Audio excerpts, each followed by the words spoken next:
Wander Wealthy Podcast, episode 239. Welcome back, my friends. This is another episode of the Wander Wealthy Podcast, and I am so grateful that you are here tuning in today, being part of this amazing community. And if you are brand new here, then a warm welcome to you. My name is Tess. I'm the founder of Wander Wealthy, host of this here podcast, and financial coach turned business coach to help bring more financial coaches to the world so we can bring more financial literacy to the world. And today we're going to talk specifically about how to bring more financial literacy to the world through making sure that we're bringing, we're getting you some more paying clients. And how do we do that? Well, we need to generate some leads. And I want to be very, very blunt with you. The term lead generation is not my favorite. I do not like thinking about people as leads. I think that that's obviously just like a marketing term that gets used a lot. Maybe I've used it in the past, but I really like to and would like to kind of change the language around this. Even in like my email marketing software that I use, they changed subscribers to people because truthfully, that's what they are. And we need to start thinking about the people that we are trying to bring into our community, and we are trying to educate, and we are doing our best to just bring more financial awareness and literacy to as people, because that's who they are. Whether they're paying you or not, they are people. They're not followers, they're not subscribers, they're not leads, they are people. And I think if you think from that angle first and foremost, you're going to have a much better time generating these people into your business. And I think really what we're talking about is we're talking about attracting people to you. Okay. So if you want to know what lead generation is, that truly is what it is the process. I mean, it's not even a process. It's just like the ability to attract people into your world to potentially become paying clients, or at the very least raving fans, but usually paying clients, and very, very, very pleased and delighted clients, and people who become, really financially confident, which is our goal here. All right. So I wanted to say that up front. I titled this podcast episode, How to Generate Leads, because I think that's where most people start their Google search. That's what most people are looking for.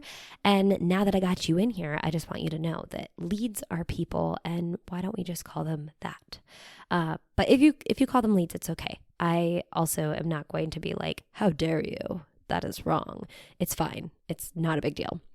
But I do want to walk you through all the different ways to attract these people to you.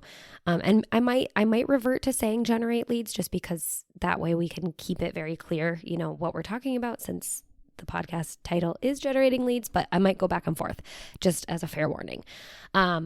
But today, what we're going to do is first, we're going to just kind of set it up and talk about like, what do you need in order to attract someone to you? Like, what do you need to have in place before we talk about all the different strategies? And for me, they're not really strategies, but there are a couple that we'll get to. And I'm going to talk about these different ways that you can, quote unquote, generate leads for your business. And I am kind of ranking them from like what I think are my favorite / what I think are the most accessible, especially for someone who's starting their business and doesn't want to pour a ton of resources into, building something that they don't know whether it's going to work or not for sure yet. So it's going to go kind of from top to bottom, what I think you should be focusing on most. And then as we kind of trickle down what's, you're going to find out that like my least favorite and the ones at my bottom are things that everyone else is teaching you to do, which I think is funny in this world. But before we dive in, let's just take a quick second to introduce this week's sponsor, which is the Wealthy Coach Blueprint. Yay! We're wrapping up enrollment currently. There might be a chance, again, I'm pre-recording this, so just hit me up if you're not sure and you still are like, hey, you know what? I think the blueprint is right for me. I want to get in. Just hit me up. There could be spot left. I'm not sure because I am speaking to you from the past, but just reach out to me on Instagram, Tess_Wicks. You could also try the link, wanderwealthy.com/apply, and see if you can still jump on my calendar. And from there, we can talk about, what next steps might look like, whether you can get in this round or I can give you a good timeline, and maybe we can even get you, get you on the list to join in the next round. I mean, who knows? The future is still being written. So just reach out to me, Tess_Wicks, or wanderwealthy.com/apply to see if you can jump on my calendar. But for those of you who are like, wait, what are you talking about? The Wealthy Coach Blueprint is my 12-week business building boot camp. We work one-on-one together to refine or define your ideal client and market so we can carve a space out for you. You can create a life-changing coaching program for your ideal clients and really learn how to market and sell, not only for yourself, in a way that makes sense for you, that feels easy for you, but also one that resonates with your ideal clients, so we can make sure that you're actually bringing in clients into your business. If you're brand new, you're going to be doing that for the first time. If you are seasoned, we're finding a way to fill your roster without you spending so much time and so much money on all the new tactics and strategies and fads that are constantly out there. I'm really going to teach you the stripped down foundational way of building your business so you have a strong foundation to start from. And then if you want to add all the fads you want on top, that's fine. Go for it. Go ham. But let's find the simplest way to build a business so that you can have something that's sustainable, and then you can, go crazy from there. So if this is tugging at your heartstrings, if this is the desire that you have in your business, is to create a business that allows for ease and time off, time away, balance, whatever, and doesn't require just you constantly pouring more and more and more into it, then head to wanderwealthy.com/apply to check it out. You will either have a chance to get on the wait list or sign up for a last minute strategy session. If there is a wait list, or if there's just if it's a little unclear, just reach out to me on Instagram. I'm at Tess_Wicks, and I love to hear from you all. So this is going to be a fun season, and I just can't wait to see what's in store for these coaches who've signed on. But now let's talk about people attraction, aka lead generation. All right, so before you even consider, I think so many people get bogged down in growing their following on whatever social media they're on. So before you even consider that, or growing your email list, or whatever it is, we need to clarify your niche. I beat this horse to death. I hate that saying, but I need a new idiom. I run this record till it scratches. I don't know. But your niche is so important. And when I'm talking about niche, I'm talking about who it is that you help and what specifically you help them on. There's a very unique cross-section there of who you help and what you help them solve, what problem you help them solve, what goal you help them achieve. That's going to carve out a specific niche for you. And what you need to do is know them through and through so that you can show up where they're hanging out. You can speak their language. You can understand their desires, so you can, allow them to see that you have something that can get them to their desires. And you might even need to get creative about knowing your client through and through, your ideal client, that you truly can show up in places where there would be room for you to talk about what it is that you do, to offer wonderful value, and to generate people and attract people to want to work with you. Okay. So what I mean by this, and we're going to get more into the specific places where you can show up. But a lot of people think, one of the examples I'm going to share is Facebook groups. Okay. A lot of people think, well, I can't go on a Facebook group because then, there's all these rules and I'm not allowed to like compete with the person that owns the Facebook group. And here's the deal. Don't join. Let's say your niche, let's say your ideal client is a single mom, wanting to get her money in check. Okay.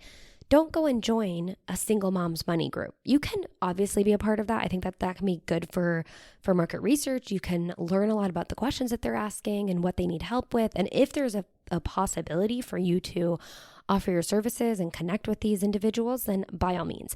However, one thing that you can really do to stand out when you're part of a single mom's money group, you are competing with the administrator. You are competing with the other coaches who want to pursue single moms who are in the same money group. And you might even just be in a group of each other, right? And then you're not really there with qualified, quote unquote, leads because there's just a lot of other like coaches trying to pursue these women and help them with their money. And this happens to be a group for that.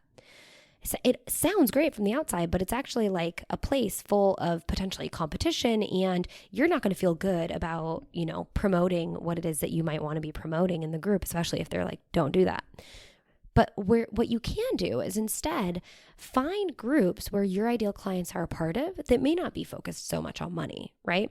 Maybe it's like a single mom's life hacks group or like a single mom's mom hacks or something, right? Maybe it's single mom's career group or, a local single mom's group in your area, okay? Join the group where you're going to be the only person, or one of the few people talking about money. Okay. You got to get creative here. So if you're looking for being in the community that your ideal clients are in, don't go to the community that's obvious, right?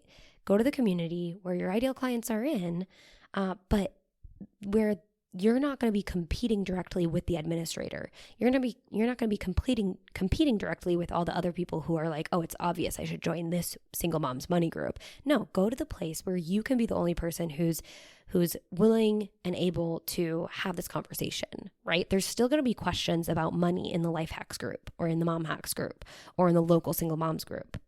There's still going to be an opportunity to talk about it, right? You want to make sure it's appropriate. You don't want to join a group that's like, single moms, let me think about what an example would be. Single moms love the Green Bay Packers, right? Where the subject matter is very, very specific, and it would be weird to be like, hey, let's talk about money. But if you can join a group where it is about your ideal clients, but the subject matter is a little bit more broad, it's more about like lifestyle in general, then talking about money is a part of that, right? If it's a career group, talking about money is a part of that. If it's a local group, talking about money, could be a part of that.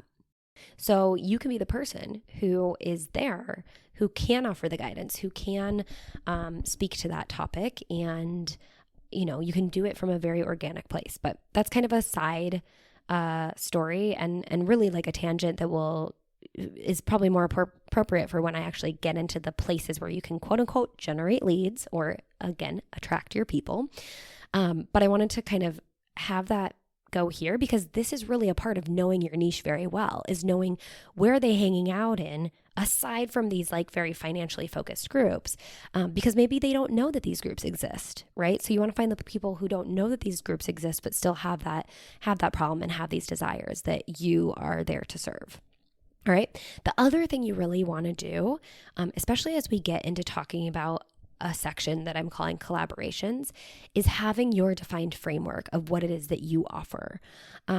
This is really good because when you do kind of get into these spaces, especially if you're doing collaborations, you want to be able to easily talk about how you work with people and maybe be able to offer something of value in that moment.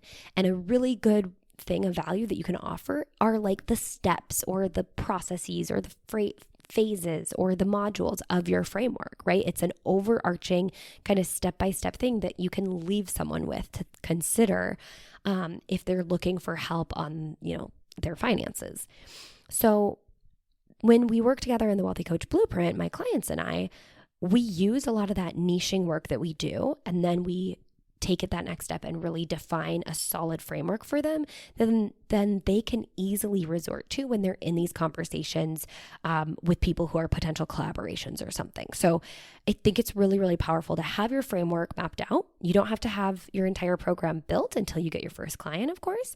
That's another thing that I teach my clients to do inside of the blueprint, but at least having an outline of your framework so that you have kind of something to go to pull out of your hat to offer as value when you are in the process of, again, generating leads, aka attracting your people. Okay.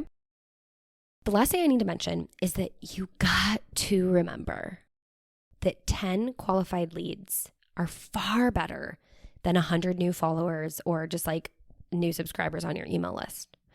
So however you're bringing in your people, so many times we forget that they're people. We think of them as leads. So we want 10 qualified people. I should have corrected myself back there. We want 10 qualified people who are truly ideal clients, right? We could really see ourselves working with them and helping them rather than just trying to like get people to sign up for something just so our numbers can rise. Right? Followers don't put money in your bank account. Email subscribers don't put money in your bank account. I know a lot of people say that, but what's so much more important is really connecting with people. And it's going to be so much easier, especially if you are starting out with not very much traction.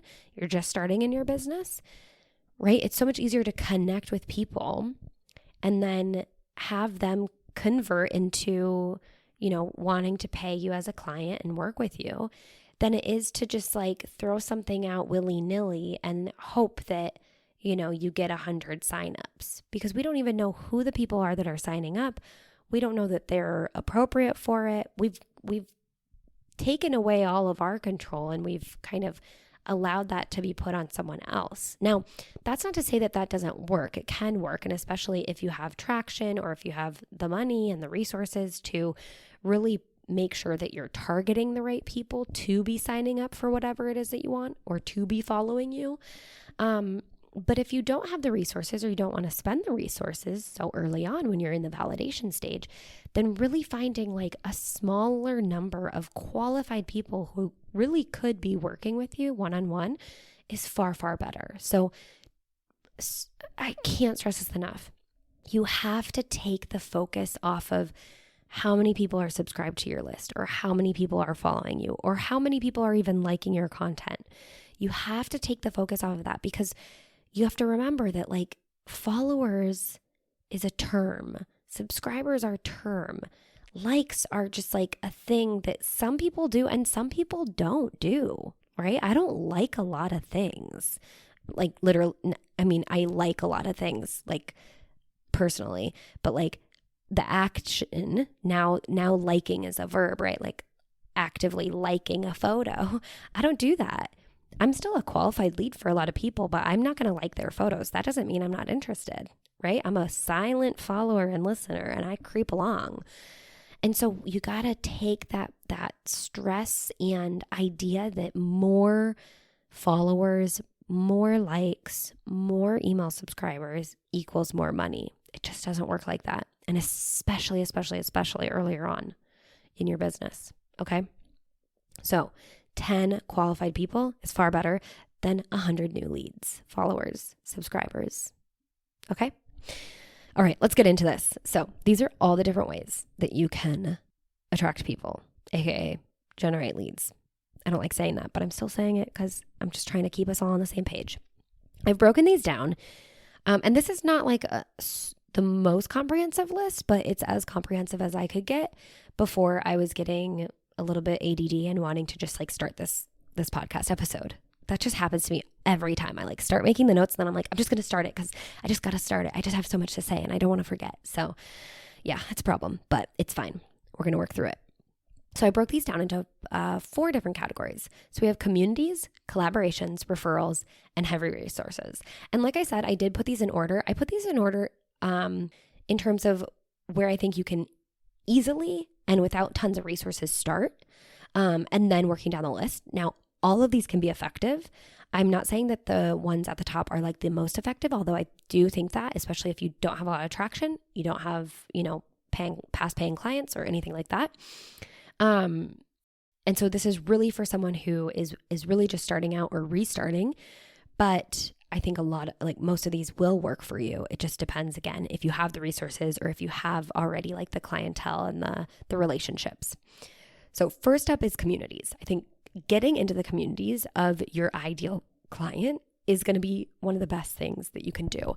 And there's a handful of different ways that you can like pinpoint these communities. You can start with your network. Of course, I'm not saying go out and talk to people in your network that aren't like even close to qualified potential ideal clients. But you can make posts, you can create content, and you can see who that content resonates with, right? You can make the announcement many, many times. You can't just make one announcement. You gotta make a handful of announcements so people know, because, people think like, oh, I'm going to make one launch post and then that's it. You got to make the announcement many, many times, but see who's resonating with that announcement. And then you can reach out to them directly and just say like, hey, I saw that you like this. Is this something that you're interested in? I'm just trying to be sure, but you're not assuming, you're not just like trying to sell them right away. You're really trying to qualify and then take it from there. Okay. So starting with your network can be very, very great. The next one, as I mentioned before, Facebook groups. Facebook groups are such a great way to find a target audience of captivated individuals, right? These are people who are part of this group because they are committed to, that group, identifying with that group, being a part of the group, being part of the conversation, and it can be an opportunity for you to get in and become a part of the group too. I think that that's really important. It's not just about like being in the group just for business, but being in the group and being a part of the group, but also contributing to the group. So asking good questions, but also contributing in terms of your expertise and what you can offer. This is a really great way to continue to build connections with far more qualified people than even your network, although your network can be a great place to start because most likely people who know people, or people who could be ideal clients. You probably have thought about them in your mind when you were thinking about starting this business. But Facebook groups is, that kind of like second tier that can be really, really specific around who it is that you want to serve, and you can be part of that conversation. You're part of that community. I think another one that can work really well, and now we're going like non-virtual, although I think there can be virtual aspects of this, of course, depending on, where your community is at with, I think especially because of the pandemic or post-pandemic. Well, we're not post-pandemic, but, even into the future, I think virtual meetups are going to be far more prevalent, but also just like tapping into your local communities. So are there local groups in your area? And there might be a virtual version. There might be like a local group, but then that group has a Facebook group. As an example, and I don't think this is even a really good example, but I was just thinking about like my improv group. When I was in an improv group in Chicago, we had, our improv group, right? That like we met up in person. We were actually part of an in-person group, but then we also had like a Facebook group so that we could just communicate with everyone and be, like coordinate and stuff. Now, that's not a great example. It's not like you're going to know about these random improv groups, but if there's kind of like a community thing, like, I don't know, your local farmers market, right? That's like a community where people come together, but then maybe there's a virtual version of that, right? Maybe your local chamber of commerce, but then there's a virtual version of that. A local, retirees group, or a local moms group, or a local anything group. There's probably a virtual version of that, but tap into your local community, but then you can also tap into the virtual version of those local communities. So again, really great places to find that captive audience of people who fit your ideal client profile, and then a good handful of them might be dealing with the problem that you solve or the desires and the goals that you help them achieve. Another one, and I'm not like really, I'm not well educated on the status of this, but I know that Clubhouse, at least at the beginning of 2021, was really popping off, and that can be a really good kind of specific, captive audience and group of people. So Clubhouse could be an option. And I should say, by the way, like I would not try to do all of these things. I would try to pick like, where's my ideal client hanging out and where can I really spend my time and focus on? And I would start with like going to the place where the odds are much, much greater that your ideal client is hanging out. And then kind of from there, focusing on just like 1 to 2 places and not overwhelming yourself. But if you know that your ideal clients really love to hang out on Clubhouse, then you can find, I think they're called rooms or something, or clubs, that your ideal clients are more likely to be a part of, and then become a part of that club as well. And again, it's not going to be like the single moms club that talks about money. It's going to be the single moms club that talks about, business or I don't know, like life hacks or communicating with their children or whatever, but then you can be the person who talks about the money stuff as it relates to that. So again, get creative and find that carved out space in the market and online, or again, in your local area. The last one that is community focused, and again, I think that there's lots more that are community focused, but these are the ones that I'm really thinking of. Well, I just thought of another one. Another one could really be like message boards. Now, I know that kind of seems a little bit archaic, but personally, like I am always on the English forum in Switzerland, looking up answers to questions. And I was looking for an English speaking therapist recently, and one of them was mentioned in this forum. And so that's one of like, basically she just quote unquote, generated a lead or attracted a potential client just because her website or her name was shared on this forum. And so even though it seems a little bit archaic, I think people do search for answers, and forums like pop up all the time. Again, it can really depend on what it is that you're offering and the community that you're offering it to. And obviously, like I am an English speaker living in Switzerland, so I'm looking for something very specific, or I'm a part of a very specific client market, and then I'm looking for something specific, and this forum is the most likely place where it's gonna be, and then there I find a few potential options for me, and those people just generated me as a lead, and I'm sure they generate lots of leads from that just because their name got mentioned. So again, that's another kind of example, but it's obviously very specific to if your ideal client is even going to be like perusing these forums and whatever forums those might be. But the last one that I have is networking events. And again, this can be in person or virtual. I think virtual events are, very much more popular these days. But I think in person is really, really special as long as it can be safe. And when I'm talking about networking events, I've talked about this before, but I really think you need to be at an event where it's not you competing against everyone else. You are the standout. You are the person who talks about the topic that no one else wants to talk about. So instead of going to a networking event where it's single moms talking about money, and there's maybe a financial coach already hosting that event, or there's lots of different financial coaches that are coming together talking about money, go to an event that is, focused on your ideal market, your ideal client, but that might be about a little bit more of a broader topic, or might just be like for socialization reasons, whatever the reason, but you can be the person where when they go around the table and ask, what is it that you do? You say, oh, I actually help single moms manage their finances and save up cash so that they can, take their kiddos on a vacation next year or something, whatever your statement is. But the second you say that, all the heads turn because you're the only person who does that. And, maybe half of the women will be like, I need that. And obviously I'm using this as an example, but you can kind of define your own niche market and who it is that you're here to help.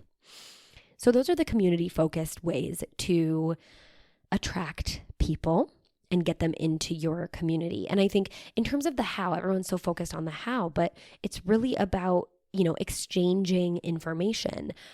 That's why I love social media.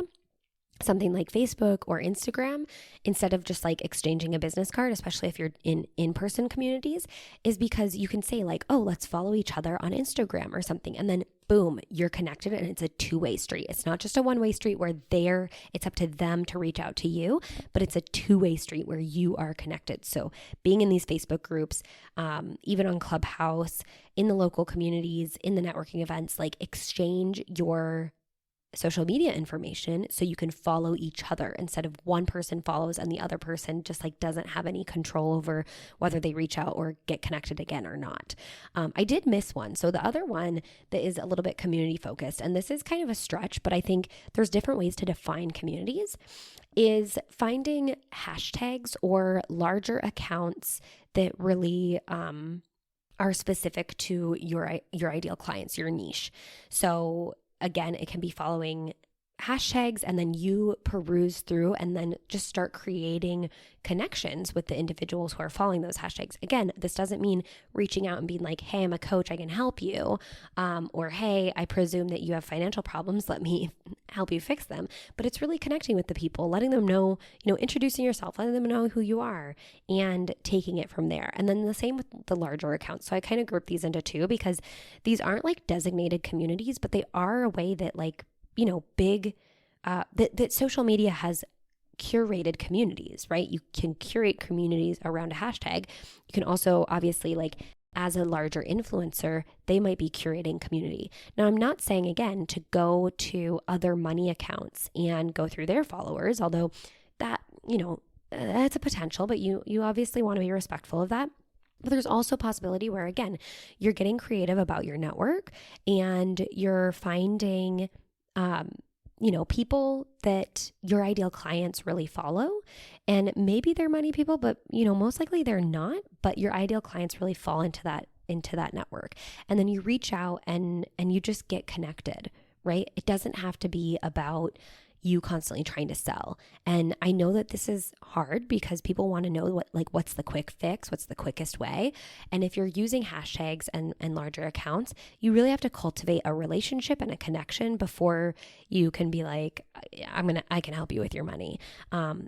Just because otherwise you're like proposing marriage before you are, really before they even know who you are. So you want to make that connection first and foremost, and then kind of take it from there as long as it seems respectable and like the natural next step. But some of these other communities could already be kind of curated for you, which is why I think that they can be a really great way to go. Okay, moving on to the next section, which was the collaboration section.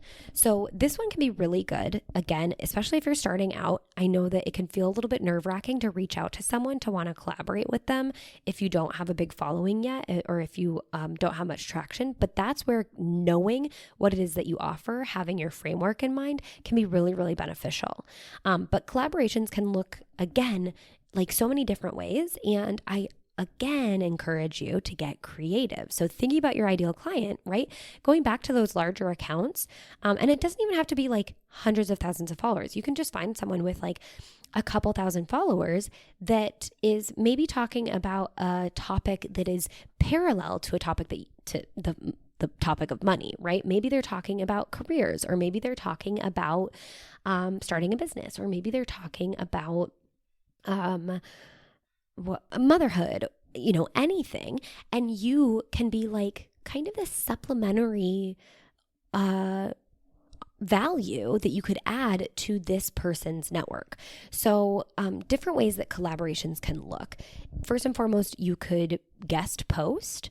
If they have a blog, you could guest post on their blog. If they allow you to guest post on their Instagram or Facebook, or again, wherever you want to make sure that you're going where your ideal clients are most likely hanging out. But if this one has a little bit of a bigger network with your ideal clients in it, then it's probably fine wherever you're going. But you can basically guest post. Now, I think it's less likely guest posting on, I've definitely seen people guest post on brands' Instagram pages and guest post on just like other people's pages. That can work. You could be a guest for a day and like do their stories and whatnot.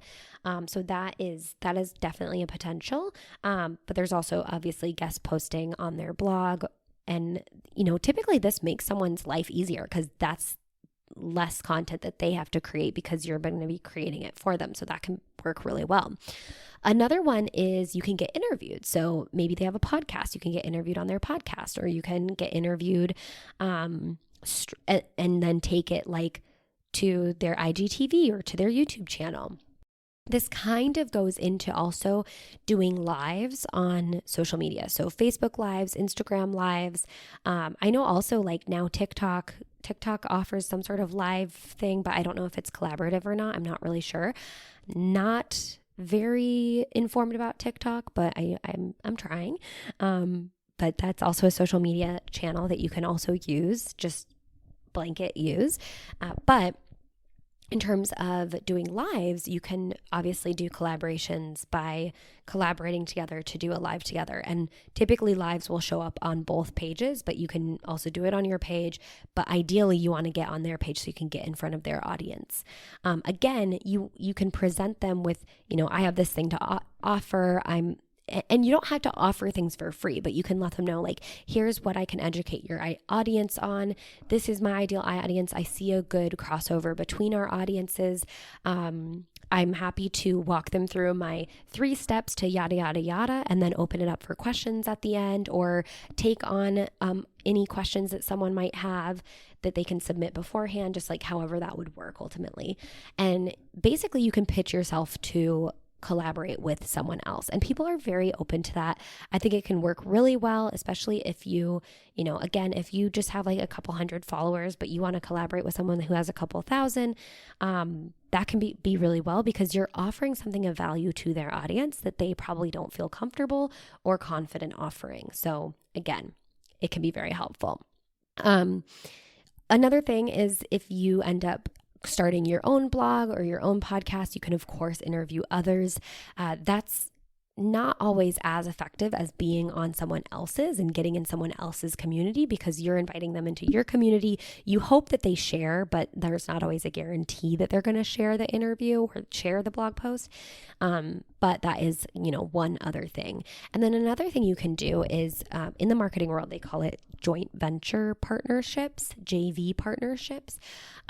But you could also just call it affiliate marketing and offer someone else an affiliate commission for anyone that they send your way. And you could do this via collaboration. So maybe you do an interview with them or like a Facebook Live with them or a series of lives. Maybe you host a challenge together. Maybe you host a webinar together, but you're really having it be open to their audience. And then you give them a kickback for whoever signs up to work with you. So if someone signs up to work with you, you can offer them, a percentage of the revenue that you get from that client. I think it can be very helpful to offer them a higher percentage in the beginning. You can go 20-30%. And if that's off of a 4-figure package, that's going to be really attractive to this person who all they have to do is open up their audience to you. And then, as long as it's a good fit and people sign on, then they're going to get a kickback. So that can be very, very helpful. And that's just a way that you can thank them for, sending people your way.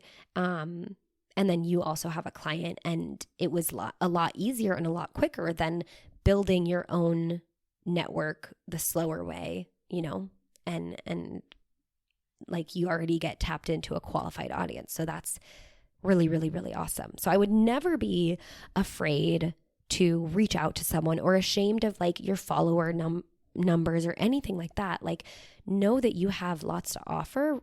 Go back to the framework that you developed and take it to these, strategic collaborations where it would make sense for you to offer this because that's something that maybe they don't offer to their audience or to their client, and they do see a need for it. Okay. So never be afraid to pitch it out. Just try it. Like, the worst they can say is, no, I don't think that's a good fit. Cool. That's fine. Move on. Find someone new. Find a lot of people. So that gets me to the next one, which is referrals, which is kind of similar, right? If we're talking about affiliate marketing and collaborations, but I think referrals can come from a little bit of different angles.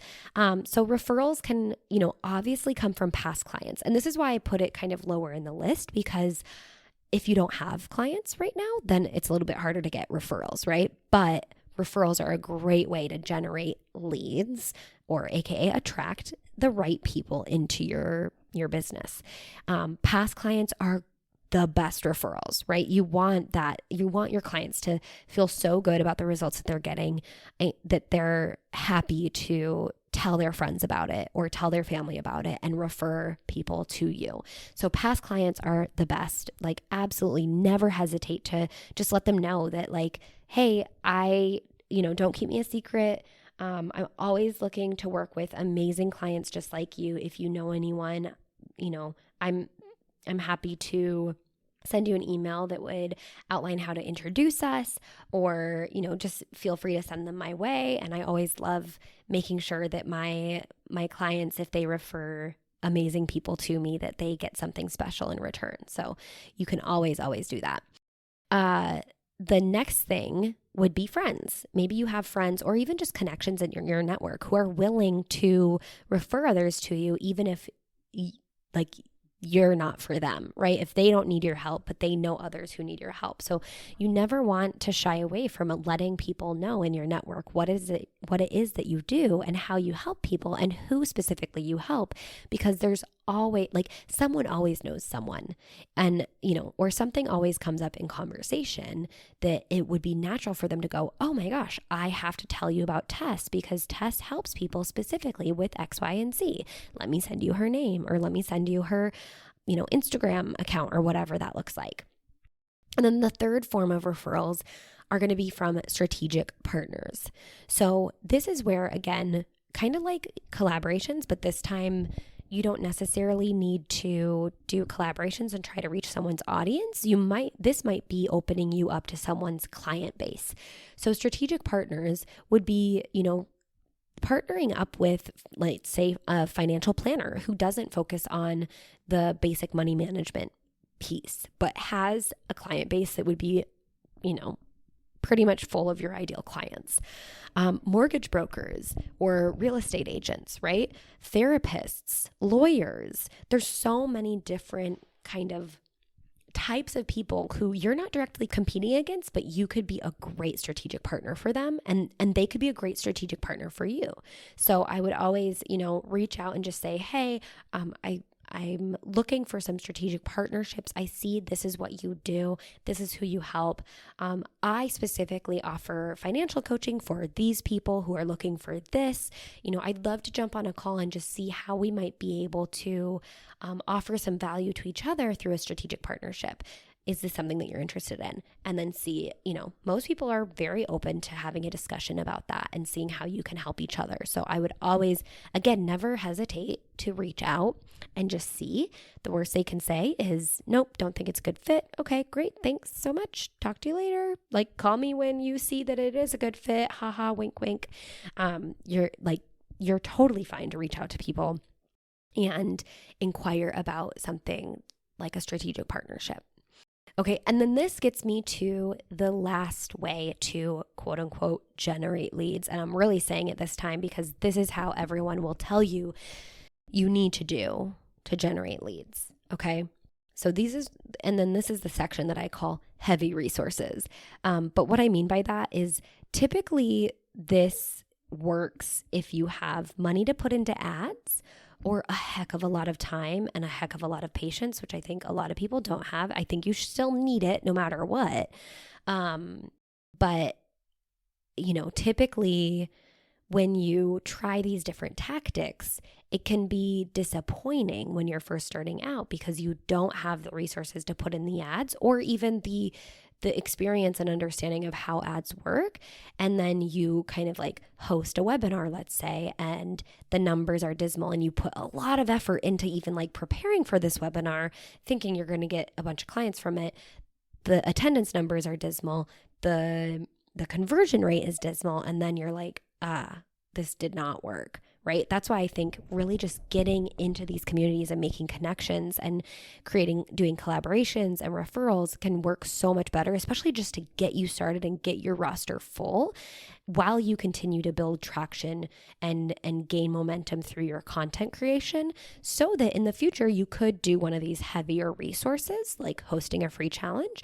But it's not going to be so kind of disheartening because you'll have the numbers then when you do this, or you'll have the financial resources to invest because you'll already have had clients that some of the kickback from that revenue can go into investing into future quote unquote lead generation. Okay. But this is what gets me is like most business coaches and online courses that teach business will teach these ways without that kind of like little disclaimer that, it can be disappointing when you first start. And for me, it definitely was. I tried like pretty much all of these and I got so hooked on this idea of like subscribers and followers and lead generation that I forgot that actually getting a client is a very human to human experience. And we can do that through like truthfully just connecting with individuals. But let's go through this. So this is, again, not comprehensive of the heavy resources list, but I think these are like the most popular. So first and foremost is the most obvious, I think, offering a freebie download, right? A lot of people know, okay, if I want to generate leads, I got to create a freebie. I got to slap it on my website. They got to input their email address. They get the freebie download and then I get their email address and now it's a lead. That does not mean it's going to be a very well qualified lead. That does not mean that person is going to buy. And you typically have to generate like 100 leads for 2 people to inquire. I think like a 2% conversion rate is like, that's even potentially a stretch. So you see that you need a lot of numbers. And first and foremost, you need a way to get people to even see the opportunity that you have this free download to then input their email address. So you almost have to generate leads in order to generate leads. You have to generate traffic so you can generate leads. And that's a process. Then you need to figure out like, okay, are you going to do organic marketing? Are you going to use search engine optimization to generate this traffic? Are you going to generate the traffic through through paid advertising? So there's additional things that go into then getting the lead, right? Another one that's very obvious, very popular, and I think has been pretty worked through, although I know plenty of people who are still doing this with much success, is hosting a webinar. So hosting a free webinar, taking them through kind of this hour-long class, and pitching your offering at the end. So this one shortens that timeline a little bit. But again, you really want to make sure that your webinar is structured correctly.